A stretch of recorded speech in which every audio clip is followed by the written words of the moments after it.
ಪ್ರಥಮರು ಕೂಡ SP ಕಚೇರಿ ಅಂದ್ರೆ ರೂರಲ್ SP ಕಚೇರಿಯಲ್ಲೂ ಕೂಡ ಬಂದು ಹೇಳಿದ್ರು ಬರ್ಬೇಕು ನೀವು ಇಲ್ಲಿಗೆ ಅಥವಾ ಒಂದು ಸೆಲ್ಫಿ ವಿಡಿಯೋನಾರು ಮಾಡಿ ಹಾಕಿ ಅಂತ ಹೇಳಿ ಅವರು ಕೇಳ್ಕೊಂಡಿದ್ರು ಅಂತ ಹೇಳಿ.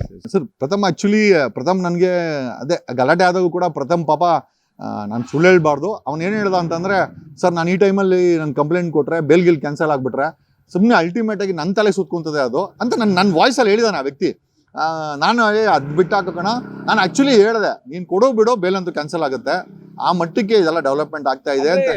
ದೊಡ್ಡಬಳ್ಳಾಪುರದಲ್ಲಾದಂತಹ ಘಟನೆ ಸಂದರ್ಭದಲ್ಲಿ ಪ್ರಥಮರು ಹೇಳಿದ್ರು, ಹಾಗಾದ್ರೆ ಸುಪ್ರೀಂ ಕೋರ್ಟ್ ಅಲ್ಲಿ ಬೇಲ್ ಕ್ಯಾನ್ಸಲ್ ಆದ್ರೂ ಆಗ್ಬೋದು, ನಾನು ಕಂಪ್ಲೇಂಟ್ ಕೊಟ್ರೆ ಅಂತ ಹೇಳಿ. ಅಲ್ಲ ಅದೇ ನಾನು ಅದಕ್ಕೆ ಹೊಣೆಗಾರಕ್ಕೆ ಇಷ್ಟ ಇಲ್ಲ. ಅದನ್ನೇ ಹೇಳ್ತಾರಲ್ಲ, ಕಾಗೆ ಬಂದು ಕೂತ್ಕೊಳ್ಳೋಕ್ಕೂ ಕೊಂಬೆ ಮುರಿಗೆ ಎರಡು ಒಂದೇ ಆಯ್ತು, ಆಮೇಲೆ ಪೀಡೆ ನನಗೆ ಬರ್ತದೆ, ಆಮೇಲೆ ನಾನು ಕ್ಯಾನ್ಸಲ್ ಮಾಡಿದೆ ಅಂತ. ಅದಕ್ಕೋಸ್ಕರ ಸರ್ ಆದೇಶ ಆದ್ಮೇಲೆ ಕಂಪ್ಲೇಂಟ್ ಕೊಡ್ತೀನಿ. ನಾನು ಬೈದೆ ಅವನಿಗೆ, ನಿನಗೆ ಡ್ರ್ಯಾಗರ್ ಇಟ್ಟಿರೋದೇ ಬೇರೆ ವಿಚಾರ, ಆತನ ಬೇಲ್ ವಿಚಾರ ಬೇರೆ ವಿಚಾರ ಅದ.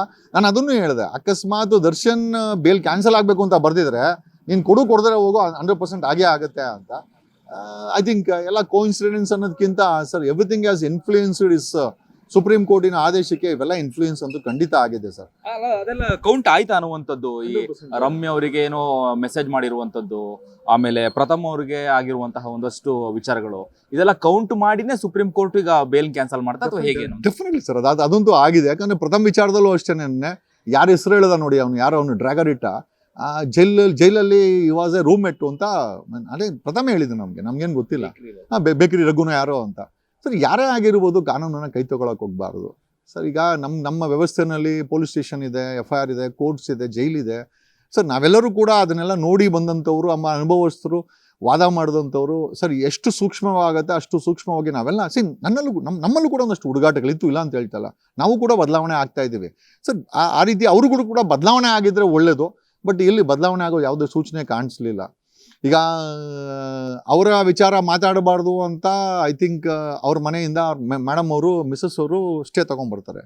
ಈಗ ಬೇರೆಯವ್ರ ವಿಚಾರಕ್ಕೆ ಅವ್ರಿಗೆ ಕೈ ಇಟ್ಟಾಗ, ಒಬ್ಬ ಫಾರ್ಮರ್ MP ರಮ್ಯಾ ಅವರ ವಿಚಾರಕ್ಕೆ ಸೊಂಟದ ಕೆಳಗಡೆ ಬರೀ ಕೆಟ್ಟ ಮಾತುಗಳನ್ನು, ಆ ರಮ್ಯಾ ಅವರು ಪಾಪ ಎಷ್ಟು ಮುಗ್ದೆ ಅನಿಸುತ್ತೆ ಅಂದರೆ ಕೆಲವು ವರ್ಡ್ಗಳನ್ನು ಫಸ್ಟ್ ಟೈಮ್ ಕೇಳ್ತಾ ಇದ್ದಾರಂತೆ ಲೈಫಲ್ಲಿ.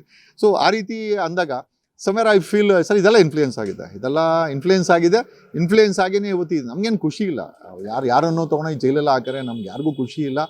ಬಟ್ ಕೆಟ್ಟದನ್ನೇ ಮಾಡ್ತಾ ಇದ್ದಾಗ ಹೇಗೆ ಕಂಟ್ರೋಲ್ ಮಾಡೋದು? ಈಗ ದರ್ಶನನ ಜೈಲು ಹಾಕಿದರೆ ನಿಮ್ಗೆ ಖುಷಿನ ಅಂತ ಕೇಳಿದ್ರೆ ಖಂಡಿತವಾಗಿ ನಾವಿಲ್ಲ ಅಂತೀವಿ. ಯಾಕಂದ್ರೆ ನಾವು ಶತ್ರು ಕೂಡ ಆ ಜಾಗದಲ್ಲಿ ಹೋಗಬಾರ್ದು. ಬಟ್ ಹೋಗಿ ಬಂದು ಏನೂ ಕಲ್ತಿಲ್ಲ ಅಂದಾಗ ಮತ್ತೆ ಅದೇ ಬೇಕರಿ ರಘು ಅಂತೆ, ಅದೇ ಡ್ರ್ಯಾಗರ್ ಅಂತೆ, ಅದೇ ಕೆಟ್ಟ ಭಾಷೆಗಳಂತೆ, ಅದೇ ಟ್ರೋಲಿಂಗ್ ಅಂತಂದಾಗ I think matters A lot sir. I think ಸಮಾಜಕ್ಕೆ ಒಂದು ದಿಟ್ಟ ಸಂದೇಶವನ್ನು ಸುಪ್ರೀಂ ಕೋರ್ಟ್ ಕೊಟ್ಟಿದೆ. ನೀವೆಷ್ಟೇ ದೊಡ್ಡ ವ್ಯಕ್ತಿ ಆಗಿರ್ಬೋದು, ನೀವೇನಾದರೂ ದಿಕ್ಕು ತಪ್ಪಿಸುವಂಥ ಕೆಲಸ ಮಾಡಿದ್ರೆ, ದೊಡ್ಡ ಅಪರಾಧಗಳೆಲ್ಲ ಭಾಗಿಯಾಗಿ ಸುಳ್ಳು ಹೇಳಿ ನೀವು ಬೇಲನ್ನು ತಗೊಂಡು ಮತ್ತೆ ಹೊರಗಡೆ ಬಂದು ಉಚ್ಚಾಟವನ್ನು ಮೆರೆದ್ರೆ ಒಳಗಡೆ ಹೋಗೋದು ಖಂಡಿತ ಅಂತೇಳಿ ಅದು I think if I am not wrong, I think ಹಿಂದೆ ಕಾಂಗ್ರೆಸ್ MLA ಅವ್ರ ಕೇಸಲ್ಲೂ ಗೊತ್ತಾಯಿತು, ಈ ಕೇಸಲ್ಲೂ ಐ ಥಿಂಕ್ ಸುಪ್ರೀಂ ಕೋರ್ಟು ತನ್ನ ಹೆಜ್ಜೆಯನ್ನು ಕ್ಲಿಯರ್ ಆಗಿ ಹೇಳಿದೆ ಸರ್.